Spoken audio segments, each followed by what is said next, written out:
Well, welcome back, you people, you fans of this team.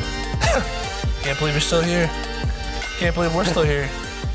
What are we doing here? Oh, facts. I have no idea. Who knows? Welcome back to the Northern Steel Podcast. This is episode 59, 10 away from the magic number. You feel me? It's Super Bowl. Yeah, that's what I was referring to. Anyways, speaking of taking it both ways, we're back to talk about the Steelers. Fresh off of the bye week, which came after a win against the Baltimore Ravens. You might be thinking to yourself, wow, this is a weird tone Dominic has. Shouldn't he be excited? Shouldn't he be happy the Steelers got a win against the Ravens at the 3-2? Well, no, I'm not. I wish I could tell you. I wish I could explain it better than that, but that's basically it, Chris, and we will get into that later. But like always, we're going to do the highlights like we always do.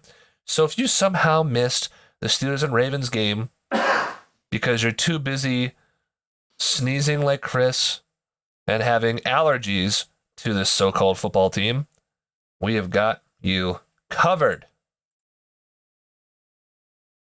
Week 5 against the rival Ravens, and for some reason Lamar never plays well against the Steelers, but he can always do this, run well. And here he goes for a big chunk of yards. Will he continue to run on this team with his legs? No. Will the Ravens continue to find more ways to lose this game?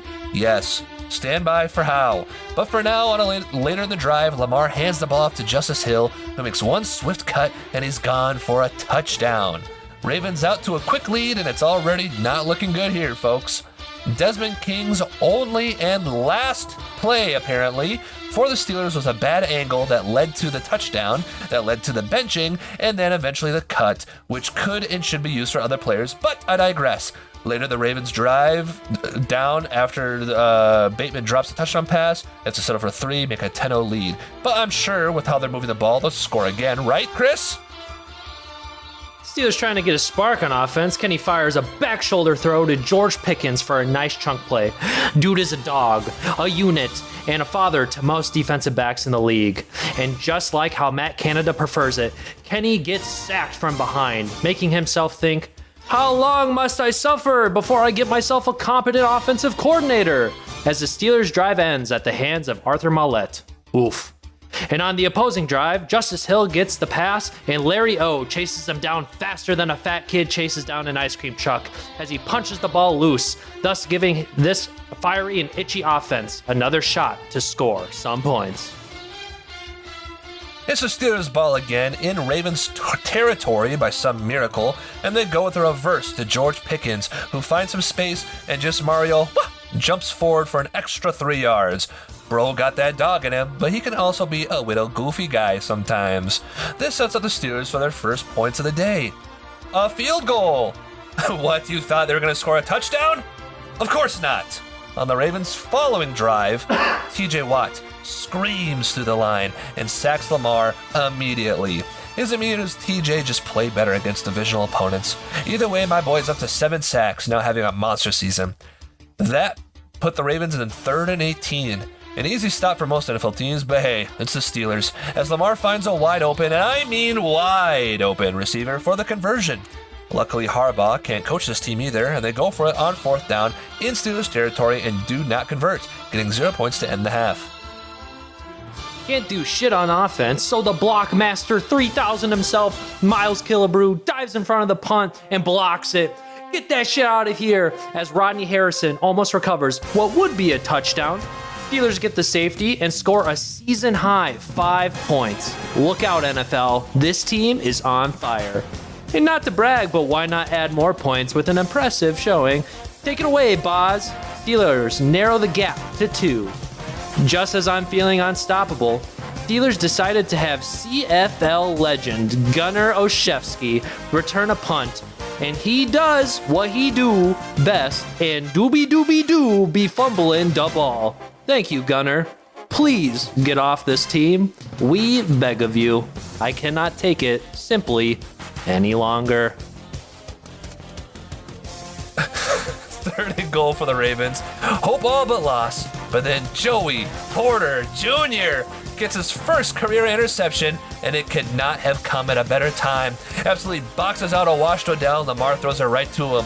JPJ should start on this team, but the coaching staff doesn't use logic, so see you on third downs next game, Joey. 2-minute drill, the Steelers are driving. Can Kenny Clutch make a comeback against the Ravens again? Well, this will help with a great sideline catch to George Pickens, who talks trash to the Ravens sideline, probably informing them how to catch a ball because they don't know how. Then Ravens are sending the house on a blitz, and Kenny fires it deep to George Pickens, who gets the separation and scores the go-ahead touchdown. This dude has been balling all game, and you're going to leave him one-on-one? I don't care if that's Marlon Humphrey. I don't care if it's Jesus Christ himself. This is George Pickens. The crowd's going nuts from finally witnessing a touchdown, and hell, even NFL.com knows that a Steelers scoring a touchdown is so rare and so special that they're showing this replay 4 times from 4 different angles. Just to let you know that yes, this is real, and no, we cannot believe it either. Kenny's happy, George is happy, Matt Canada isn't happy, but he gets to keep his job, so we aren't happy. A full circle moment. Trying to end this ball game, Steelers must stop the Ravens one last time. Cue Alex Highsmith as he comes around and gets the strip sack. And when you know it, TJ recovers the ball and puts us into the red zone for again another Steelers first of the season. After some poor coaching and time management, Steelers rely on the Wizard of Oz once more, extending our lead by 7. Wow. And on the final play of the game, TJ Watt says he wants one more sack as he sneaks around and causes the turnover on downs. A happy celebration, a helmet gets torn off, we get penalized, but you know what? The game is over. I am somewhat happy, and the Steelers come away with the victory, bringing our record to 3-2 heading into the bye week. Dom, wow. What a game that was. Doobie-doo indeed. As you can see, it's what a game. I watched that game on the plane. I was flying back from Colorado. It went about as good as I was expecting it to go, which was not good, but luckily I was surrounded by people on a plane, and you don't want to blow up, no pun intended, with the people around you. So what's that look for? You don't want to blow up? Well, like on a plane. Does that happen frequently? Anyways, never forget. The game was, I mean, quintessential Steelers Ravens game, AFC North game. The thing is like, now what, right? Now what? They went 3-2. They won that way. They're heading to their bye week. Where do you go from here?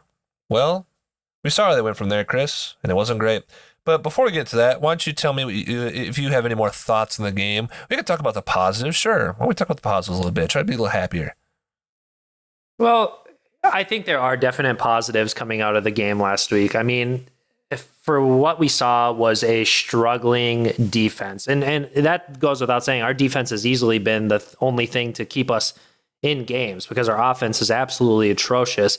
However, we have let up so many yards and let up 100-yard receivers. And granted, I would say the Ravens beat themselves. But at the same time, I feel like the Steelers came away with some key turnovers. Our rookies got involved in the game, which was nice to see. JPJ with his first pick. That was huge. Broderick Jones played pretty lights out. So shout out to him at that tackle position. He was letting nobody in to get to Kenny Pickett. So on the positive side, I would say our defense really shined. Rookies got out there and started making some plays and names for themselves, especially in a Steelers-Ravens rivalry. That's a huge game. They always say you are not a Steeler or a Raven until you beat the opposing team in that rivalry game. So I guess welcome to the Steelers, JPJ and other rookies and free agents. So let's talk about that. Let's talk about that's a perfect segue, Chris. Into you talked about the positives. You didn't talk about the negative, but the negative always being Matt Canada. We scored 1 touchdown. We scored 17 points. 2 of them came from special teams. But let's talk about those very obvious positives and negatives. Rookie's playing well. Those things are going good. Negatives are Matt Canada.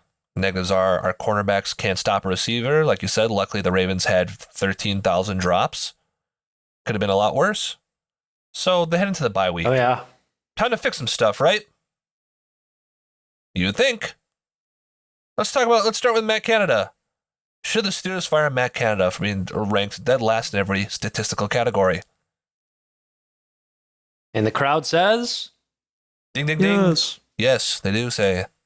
Did he get fired, Chris? No, he did not, in classic Steeler fashion. And will he get fired for the rest of the year? Probably not. Probably promoted. He will not get fired, is what they say. I don't know if there will be anything that could fire this man. So there's that. Then you want to talk about the positives. Joey Porter, Keanu Benton, Broderick Jones. Are they starting next week, Chris? No to JPJ. And the best I can give you with Broderick Jones is, well, I don't know. The best I can get Broderick Jones is, Mike Tomlin said maybe, but based on who's practicing first team reps in practice this week, probably not. So, when I say, where do we go from here? The Steelers continuously make, this used to be a team that you could pride yourself on them making the right decisions. Sure, they might have a little fumble here and there, might have a little slip up, but they're continuously making the wrong decisions. Did you see Tomlin's conference yesterday, Chris? I saw highlights, but it was about as expected.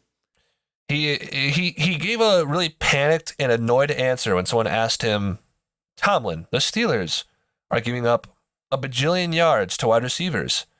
It's like one of the worst in the NFL, 2 wide receivers. How are you going to change that? And he said, I don't care about stats like that. I care about the wins. And because we're winning, we're doing fine. Don't ask me about dumb stats like that again.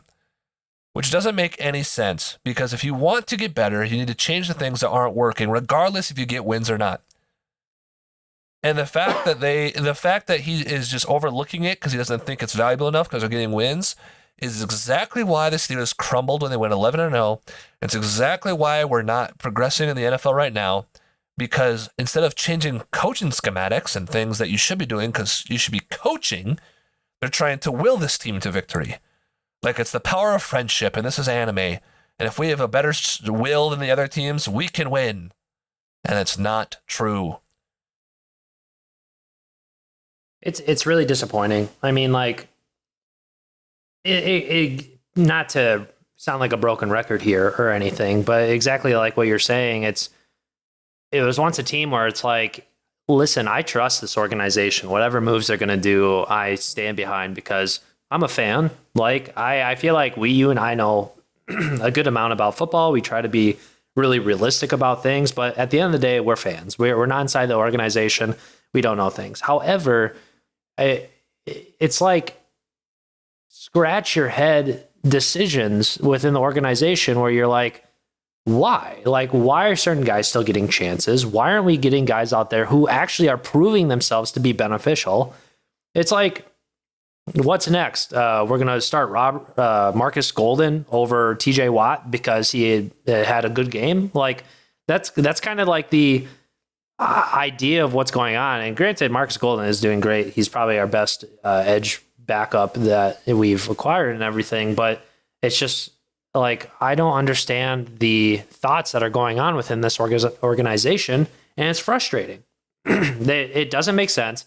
People are making plays and coaches are like, they're not ready. Then who is?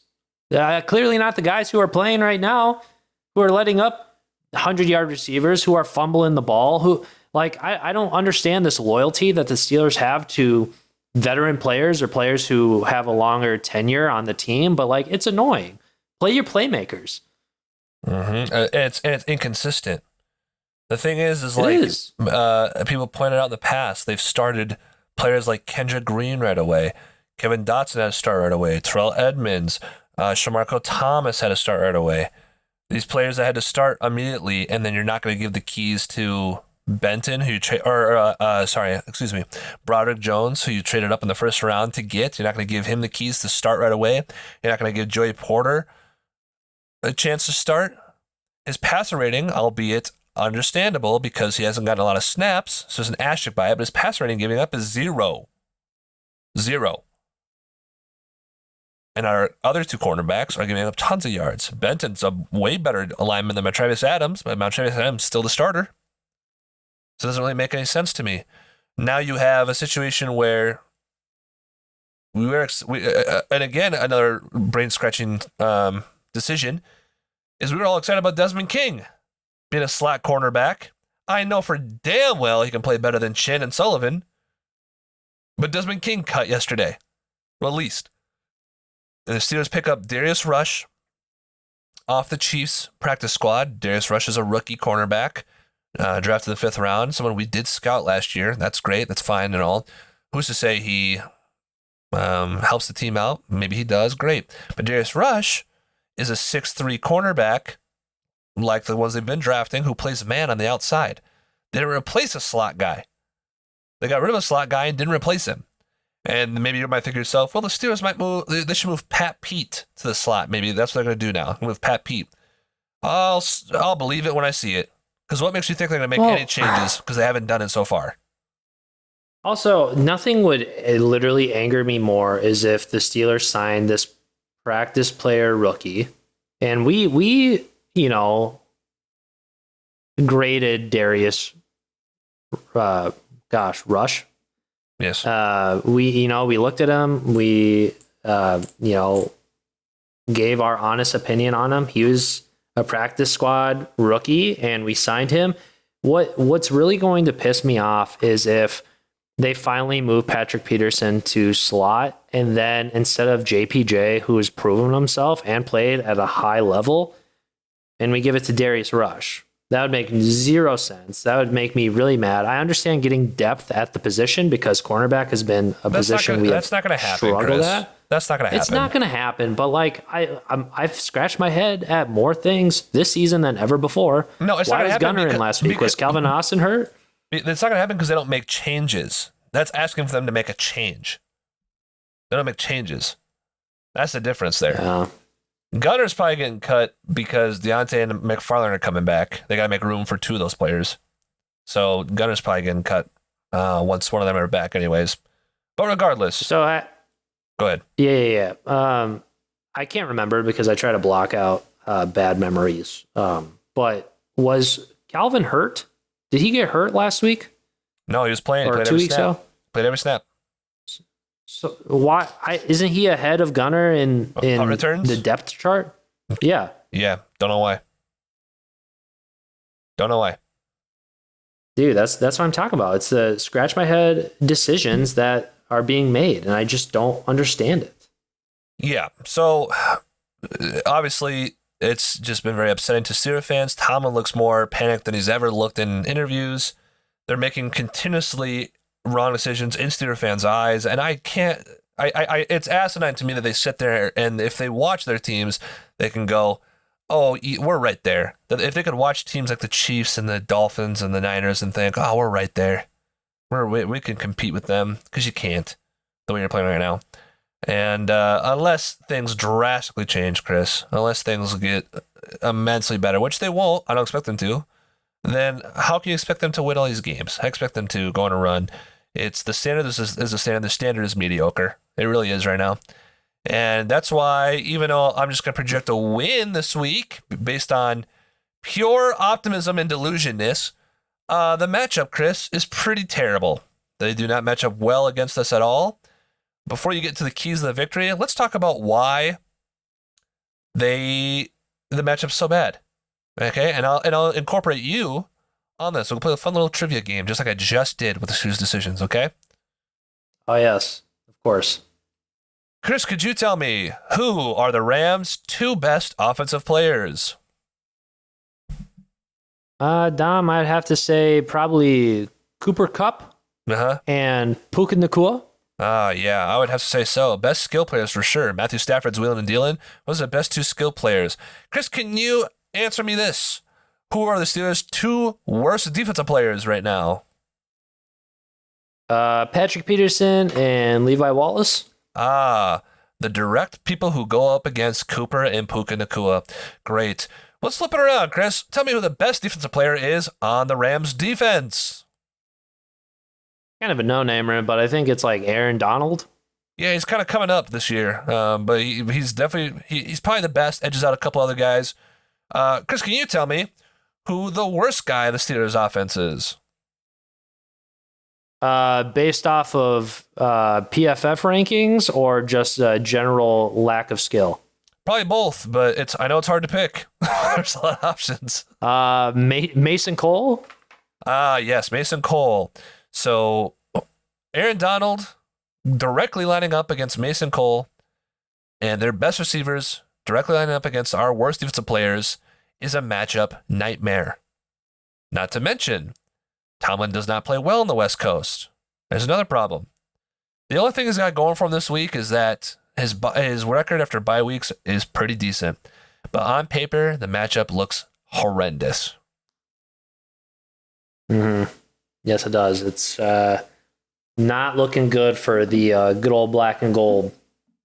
But if there is a way to win this game, Chris, why don't you let the people know with this next topic called Keys to the Game. Chris, how can the Steelers find a way to beat the Rams? And as you repeat the same three keys we do every week. I kind of have a different one.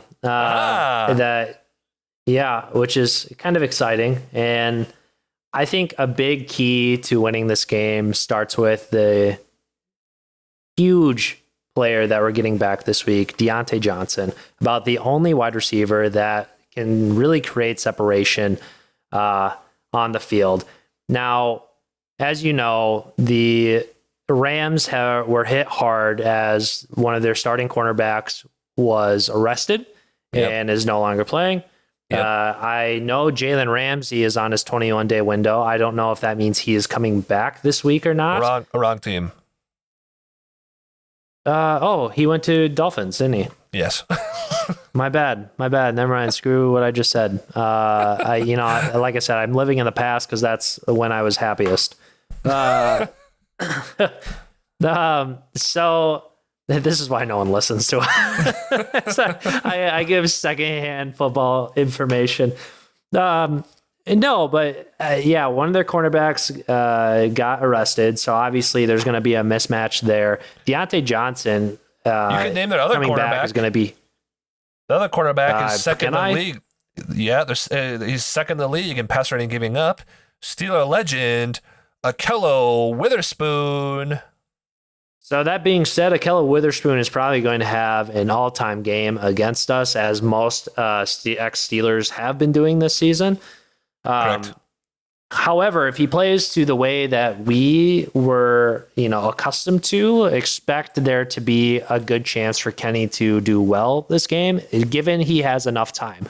Granted, another key to the game, double team Aaron Donald. I mean, I think Triple that goes team. without saying. Yes, I think that goes without saying, but I've seen us coach horribly this year. Maybe makes those adjustments. I don't know. Just a thought.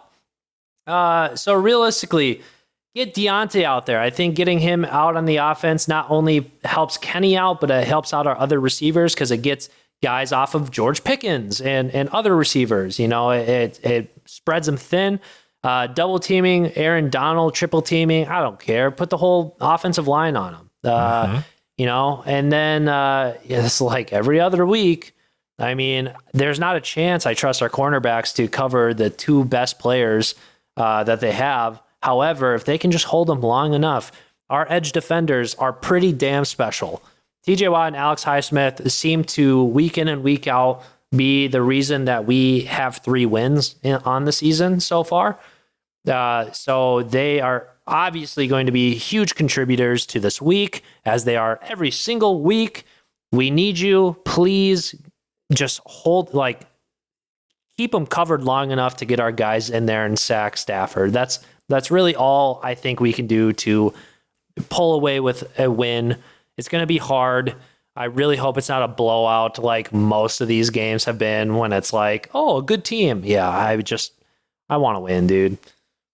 And don't we all? But the thing is we want to win, but we want to see it change. Here's the thing. Here's a big key to the game, and I just don't believe it's going to happen. Padded practice. There's the key to victory, boys and girls. But in actuality, because the matchup is so bad on paper, because their best players on both sides of the ball line up against our worst players on both sides of the ball. The key to this game, to me, this is a classic. You need to score points to win this game. I'm talking 30 plus to win this game, because the defense is going to struggle, because they have two really good receivers that are going to get there. They're going to get theirs this week. I'm going to let you know right now. If we're not starting JPJ, if we're going out with the exact same defensive plan we've been doing, they're going to get theirs. Prepare yourself when you watch the game this Sunday. When Cooper and Puka are getting a lot of yards and catches, don't be surprised. Just know that that was going to happen. The only way they win this game is for the offense to keep up and score more points. But I don't have faith they will. They can't. Everyone sucks too bad. Here's the thing. I mean, there are definite pieces of this offense that have just been silent and or missing. And I mean, we already knew that. The offense has been the most glaring issue of the Pittsburgh Steelers for the past 3 seasons, and it's just progressively gotten worse. However, is Pat Freiermuth playing in this game? Was he cleared? Yes. So that's good. We get him back. Does it matter? I don't know. Because realistically, in the run game, he is atrocious at blocking this year. Don't know where that came from.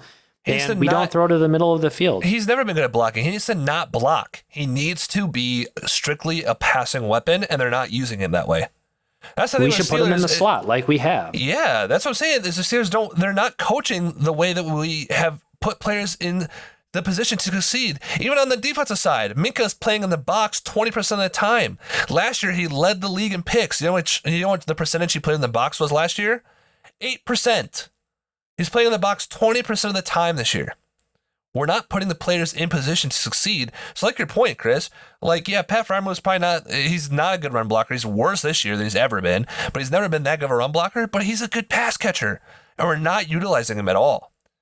Darnell Washington hardly getting the ball. Calvin Austin didn't get a target. I don't know if he did last week. Well, there's so many weapons we have. I think he got one, and it was a bad throw. There's so many weapons we have, and we just don't. So it's like we should be able to score 30 points with all the weapons we have. We just don't. Also, not only that, but I think we're starting to get to the predictable, and it's worked. So I don't think it's predictable enough to where people are like, "Oh, this for sure happening." But I think we also could include Najee in some passing packages as well. I think he has pretty secure hands from what we've seen in the past. I mean, I've always known Najee to make some good catches. Look what he did against the Ravens last season for that game-winning touchdown. I get Jaylen Warren has been explosive, and he's been our third down passing back all season, and he's really been clutch in some of those moments. But at the same time, Najee's a workhorse. He has secure hands too. And I'm not asking for him to be running routes like crazy because we know he's not the shiftiest guy in the world, but that's what I'm talking about by not being predictable. Even keeping him in there because it's Najee's out. Well, chances are they're probably going to pass the ball. Change it up a little bit. It's little things like that. Put them both. Why in the not? backfield. Double, yeah. Yeah, and that all boils especially down for this again. week. Yeah, and that all boils down again to Matt Canada. All boils down again to Matt Canada. We can't score the points. You can't do it. Speaking of Ahkello Witherspoon playing well, I also want to talk briefly, just super quick, how frustrating it is that it used to be a time when people left the Steelers, their career was over. There's so many players right now that are getting their careers revitalized off the Steelers. And I think that directly goes to coaching on all levels. Tomlin to position coaches. You want to talk about the Rams? Kevin Dotson who plays guard for them. He played really well for us in 2020. I thought he was going to be a top guard for us, then just sucked in 2021 and 2022. We traded him, and he's the top rated guard in the NFL this year. The top rated guard. Ahkello Witherspoon, like I said, playing out of his mind. Kendrick Green had his best PFF rating before he got hurt, was a starter in Houston, was doing well there. Steven Nelson doing well where he's at. Cameron Sutton's lights out for the Lions, even though we liked him. We didn't want him to leave in the first place. Terrell Edmonds is doing Terrell Edmond things. It's not much better, to be honest, but still, it's frustrating to see. And it's definitely because of coaching. So when all these fans, to your point with Najee, because we talk about this every week, and people just hate on him. One, we always talked about we never wanted a bell cow, because that's what hurt Le'Veon Bell. Now we have two serviceable running backs who have a 60-40 snap split. That's great. Then now we're getting too tired. Switch them both out. Switch them more. Switch between each other. Put them both in the field at the same time. Switch between them. People want Najee gone, and then you're just going to have Warren again. That's it. Look at Tony Pollard. He's not doing well with the Cowboys when he's the feature back. You want to put Warren as a feature back in this line with this offense? That's not fair to Warren. He excels because he plays off of him. But all these fans who are so mad at Najee, you wait and see when he leaves this team and we don't sign him and he goes to another team and goes off. That's what's going to happen. So it's coaching. It all boils down to coaching. It all boils down to coaching. So yeah, in conclusion, in short, if it sounds like we're negative, because we're tired, man. We're tired. We're tired of the same things happening. It's turning into this podcast. We're on episode 59. And this year's week 7 we're going into? I feel like we've been talking the same thing every week. The same problems. It just gets worse. What am I supposed to do? Come on here and be happy for? That's the same thing every week. I just like if the offense could just start clicking. I'm not even asking for a lot. Like realistically, I think our offense is averaging maybe 10 points a game. Like last time I saw it was 12, but that was before the Ravens game, and they scored 15. So maybe it's 13 points now. They scored 12 points a game, which is just bad. Like if we could literally just score like 3 touchdowns, like that's 21 points. That's really not a lot by any means. You know what I mean? Yep. Like we have not a single rushing touchdown this year, which is not Steeler-like at all. We can't do anything in the red zone. We can't even get to the red zone. No. You know, it's like it's not like Steeler fans are asking for a lot. We just want enough change to where like maybe we can be a little more successful. That like we're still not going to be the Dolphins, the Chiefs, like the teams who thrive and score 30 points a game. That's not what we're asking. I'm literally just want 3 touchdowns. You know, if we could get 21 to 24 points every week, I would be so thrilled. I'll walk back on what I said. I'll walk back on the complaints I'm having if they can figure out a way to turn this around offensively. But Matt Canada is not the guy, man. He's just not. And he does deserve to be fired. I'm sorry, he does. And I know there's a lot of hypocrites out there, Mark Mann included, because he's a big dumb idiot, who are mad that Matt Canada fired Matt Canada chance of going around because he's low key. You know what I'm saying? Low key. I ain't gonna say it, but you know what I'm saying. He deserves to be fired. Just like when people were talking about Juju should be gone, and he raised an attack towards him, and he raised an attack towards Mike Tomlin still, and raised an attack towards Kenny. If people aren't doing their job, they deserve to be reprimanded, and there deserves to be consequences. And he's not doing his job for 3 years straight. He's bad. And the thing that's frustrating is the Steelers aren't making changes. They're not. I don't think if they fired Matt Canada, I don't think we would explode on offense. I don't think anyone thinks that. People get so mad. Well, if they fired Matt Canada, you really think the offense is going to take off? No, I don't think that at all. But it shows that you care. Yeah. And that's all we want. And the fans too. They're like, well, they're 3-2. They're the top of the division. Why are you so mad? Because mediocre shouldn't be the standard. I'm not going for 500. I'm trying to see a Super Bowl win again. I don't care that they're 3-2. They could be If they were a well-coached team, they should not have lost to the Texans. And they got blown out. No. If they're a well-coached team, they should not have lost to the Texans. The only team they should have lost to was the Niners. And if they're a well-coached team, it should have been a lot closer. They're just bad. Yeah. They're just not good. So, sorry for all the negativity. I will walk it all back if they change it. But like Chris said, we're just asking for some offense. And the thing that sucks, man, is Kenny's having a rough year. He really is. He's really playing poor compared to my expectations for him going into this year. He's on pace for stats that I was going to be upset about if he ended up with those stats. I feel like, no offense, Kenny, but like it's on you to change this around, because Matt Canada is going to call shit plays all day long, and it's on you as a playmaker to just make it work and just play better, because he's gonna keep calling garbage plays, and if you can just play better, then it's gonna hide a lot of it. That unfortunately might give Matt Canada an extension, but it will hide a lot of the problems if you just play better. Any whoosies? Any whoosies indeed. Let's go into our predictions, huh? Let's do it. It was the bye week last week.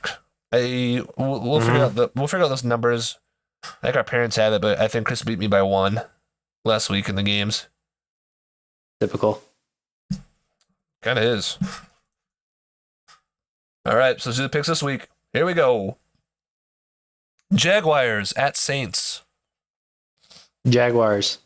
Yeah, I'm saying Jaguars too, but something I want to throw out there and have you think about, even though I also am saying Jaguars, is that Jaguars are coming back from being in London 2 weeks in a row, and now they're going right on the road again to New Orleans. So they haven't been home for 3 weeks and a different schedule. Will that affect them? Also playing on a Thursday. Oh, it's a third. Oh, duh. Boy, That's tough. that's really tough. That's a tough. Travis Kelce on their podcast said that doesn't matter. And if you want to win a game, you'll show up. I think it does matter. I am going to go with the Jaguars, but that is a lot working against them to show up and win that game. Falcons at Buccaneers. I'm gonna go Buccaneers. I am as well. Raiders at Bears. Raiders. I'm going Raiders. Justin Fields isn't playing, although I'm hearing that Jimmy G might not play either. But I think I'm still going to go Raiders. Browns at Colts. Probably Browns. Browns, unfortunately. Defense is too good. I wish the Niners would have won that game. They choked. Commanders at Giants. Commanders. Giants are atrocious. Correct. Commanders. Lions at Ravens. It's a good game. I'm hoping Lions, and I'm gonna say Lions. I'm also saying Lions. I think the Ravens play really well at home, though, and I can see the Ravens winning this game. But they haven't been playing strong lately, and the Lions, I think, are. So hopefully the Lions win this, but Ravens do play strong. I'll tell you this much, not spoiler alert, but there's a game the Ravens play later on this year at home that are for sure will be underdogs in, that will be picking them in. And so when they play the Dolphins, because they always have their number. Sure. Bills at Patriots. Bills at Patriots. Bills. I don't know why I thought about it. Patriots are 1-5, about to be 1-6. Cardinals at Seahawks. Seahawks. Cardinals are good, though, for their record. I mean, I like them. Yeah, probably beat us. I'm going Seahawks too. Steelers at Rams.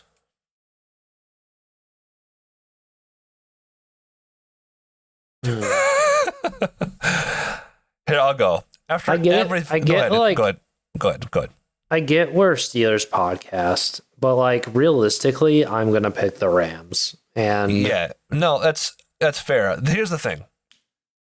I just spent 15 minutes absolutely shitting on the Steelers, but it's Yep. still my biggest hobby. It's still my most favorite thing I look forward to. I'll never not look forward to watching a Steelers game. And even though I just pointed out everything wrong with this team and how they don't match up well on paper, the delusional fan of me is going to pick the Steelers this week because I love to see them win, and I just have hope that they can. But Chris is right. Logically, they're probably going to lose. But I'm just going to pick them to win because it's just the way it is. I love them. I'm mad at them, but I love them. Just because I'm mad doesn't mean I don't love you.